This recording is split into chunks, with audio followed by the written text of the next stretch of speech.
next guest in the past few years has reached great heights, really. He is very well respected among performers. He has an album. He writes and performs practically all of his own material. And his album called, that's Kenny Rankin's album. It's also doing well, but that's not the one I wanted. Called, this is not the one I wanted, is it? Is this AM and FM? Yeah. Well, it's doing well, right? It's doing sensational, as a matter of fact. I know it's got a gold record, but it's doing real good.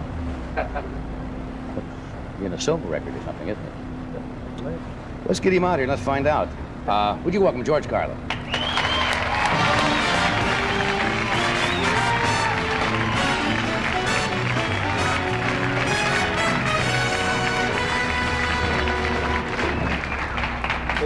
Smoking the set again, eh, John? That's right. Right on. Can't give it up, George. Thank you, though, for that. Showing the album on a show like this is, all... Does that really help? Really help when you hold up the album and do that? Yeah, this show, in fact, is known more so than any of the others that there have been and have gone on. I think it's because of the way I hold the album. Could be. Some of the fellas say, here it is, and other guys get to do this, but I hold an album nicely. And I think that probably has more to do with anything else than the way I hold it. The album, of course, directly on it is often good too, so it's been holding there like that. That's right. You want to get the key light, so they. But well, anyway, thank you for that. Now, George, you must promise me something. You won't get me in any trouble on the show tonight, because I've been reading about your problems in Milwaukee, and they busted you there, or tried to bust you, or there's a court case pending. Right.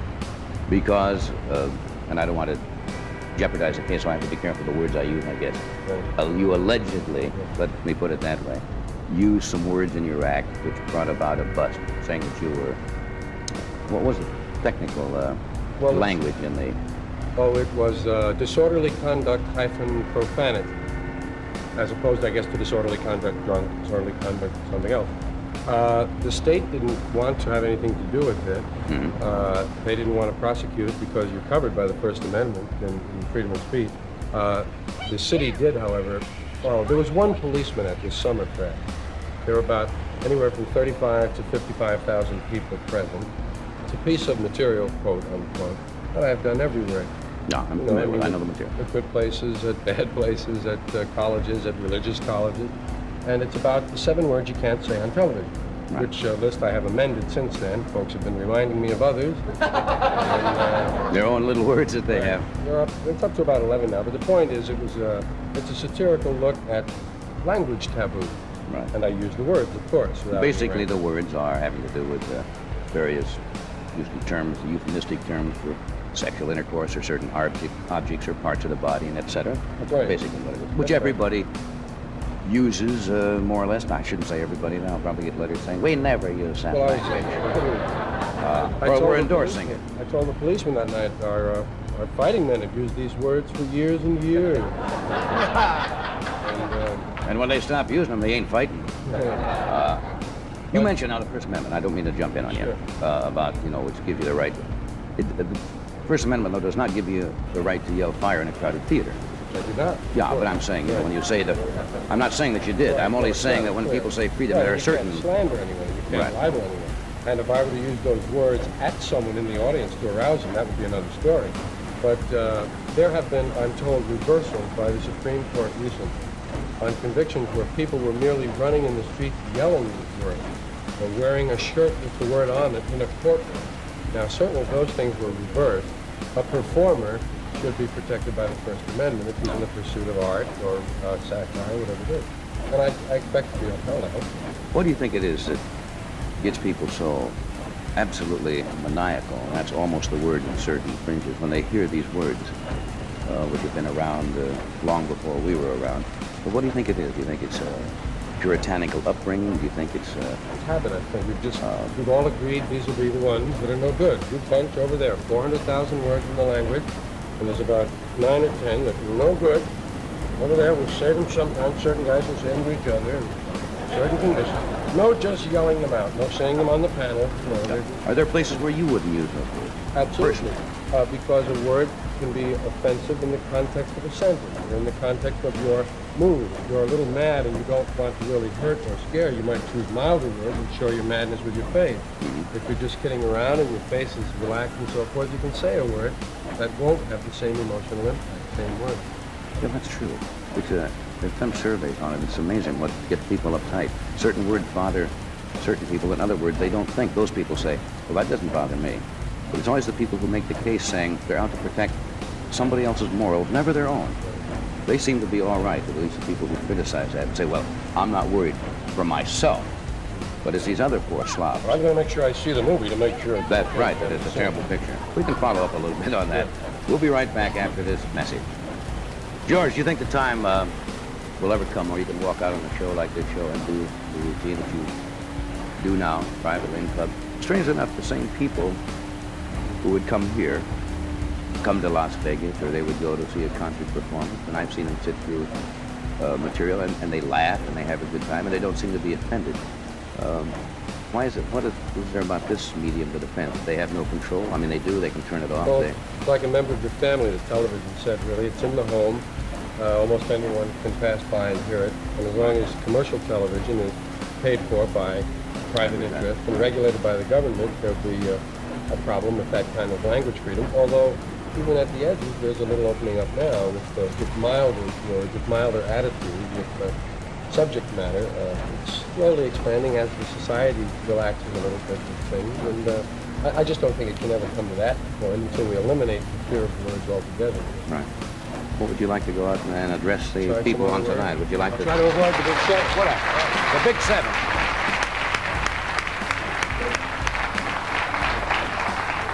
It's always nice to come over here and perform my unnatural act. That is my job, performing an unnatural act before a whole bunch of people. No fun without people watching. This is an unusual job. This is my job. Welcome to my job. My job. Hi. My job involves words. We were talking about words mostly. I really love them and became fond of them very early in life. They fool you. They're fun. One of my favorite words, I've mentioned it before, is you hear it in commercials, semi-boneless ham. There are certain words I can't understand. How can something be semi-boneless? It has a bone or it doesn't. And it's boneless. And then there's boned chicken. It's boned? Yes, there are no bones in it. What do you mean? It's boned? You would bone something? No, that's not right. Forward lateral. Football has a forward lateral. Explain that to me, if you will. A partially blocked kick. Why does back come before forth? Shouldn't it be forth and back? Why back and forth? Stop and go. Certainly you must go before you stop. If you change your plans and you alter your plans, you've done the same thing. But if you change your pants and you alter your pants, you've done two different things. Why is there no word called near-fetched? There are some things for which there are no words. When you're walking on a busy street and you walk almost into someone and you both decide to correct 3 times in a row the wrong way and you do this thing with each other, there's no name for that. You tell your friend you did that. I just met a guy and we went like this, you know. No name for that. There's no name for those 2 little lines on the upper lip that come down from your nose. Really, they don't, what are they? I don't know. Gee, I hurt my line.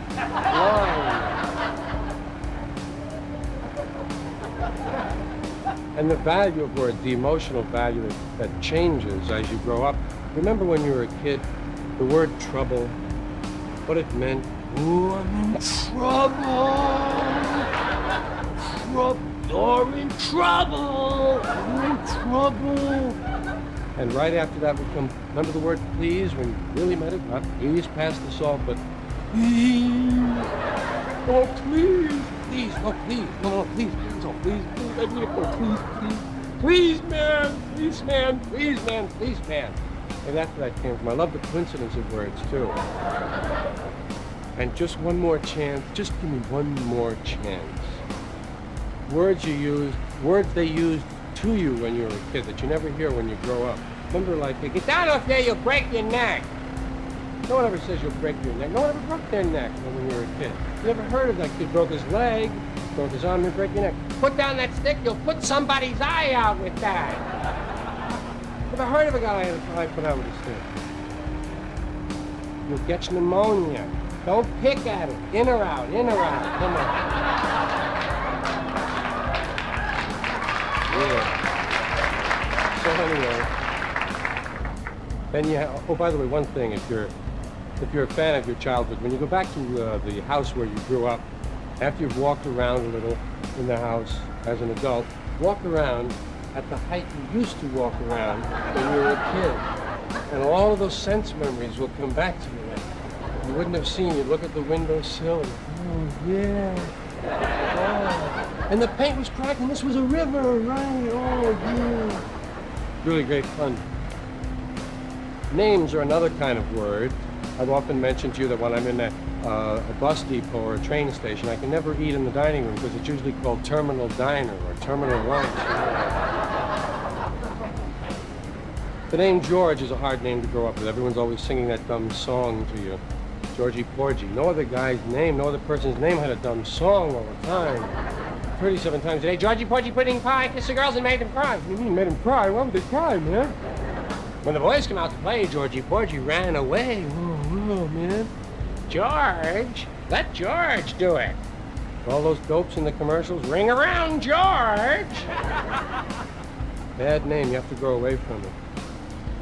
Melvin, I feel sorry for Melvins and Irvings. People make fun of those names. Percy Melvin Irving. Our outgoing Secretary of Defense, Melvin Laird, it scared me during the Amchitka H-bomb countdown, which they were covering on the radio out here. With the big A, the big blast coming up about 2 hours and 15 minutes from now, the big A, the big H-bomb. They kept mentioning Melvin Laird could call up the test, and I thought, the guy in charge of all the H-bombs, his name is Melvin. Hope he's not mad at us. Huh? Call me, Melvin.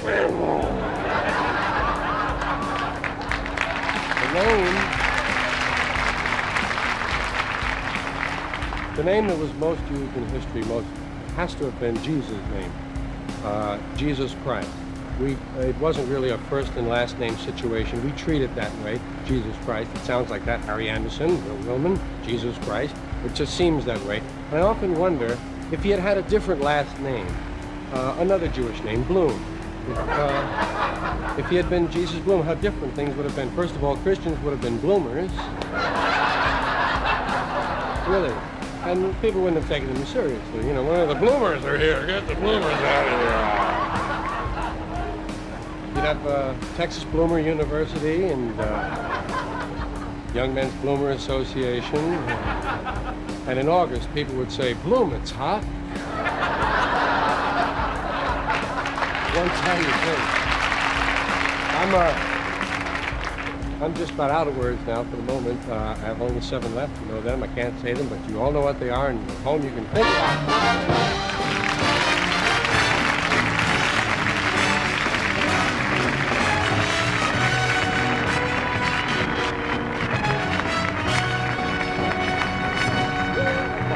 Funny stuff. Thank you. That's funny stuff. Every time you work, it gets my mind clicking, too. That's why I like it when you're around. It stimulates. Thank you. You're talking about those terms, you know, that they use, you know. Full quart. Does that bother you? Which one? Full quart. Full quart. Yeah, right. What is it? When you go to a grocery store, it's a full quart. Why? Like, why not? Well, a huge quarter pound. How can a quarter pound be huge? You know, they use those terms, a full quart. yeah, you got, like, I just try to save them, Johnny. Yeah. No, I'd like to do a whole book on them if I could just collect them my whole life. They jump out of the newspaper. Names are interesting. We have an edict that came down, believe it or not, from upstairs. We are not to use the word name Bruce in connection with anything, because if we say a guy has a tendency that he, well, let us say he glides a little bit, let's say Bruce. Now, all of a sudden, you believe that? I mean, I know a lot of guys who skip who are not named Bruce. More than I do, you know, I don't understand that at all. Why that should become They got, a connotation for it. You got truck drivers and longshoremen and, you know, guys, hey, let's go on the truck. First of all, there's nothing wrong with it. If that is the way you live anyway, there's probably nothing wrong with that. But there's nothing ever intended in that, you see, when you do that. It's strange. Really? Oh, yeah. But that is a standard comedian name to use, Is it really? say. As when you do that. line? I mean, it just seems to me like I've heard that as the standard name that is used. But for- you wonder why it's Tommy. Because the C, you can make the sibilant F. Groove. That's the reason. That's got to be the reason. How about Sydney? Well, I mean, now, you think? It's the get same. another edict on I Sydney. probably will, too. Pretty soon Arnold will be the only thing we can use. And if we started that, people would say, oh, we know what you're doing. Arnold really means Bruce.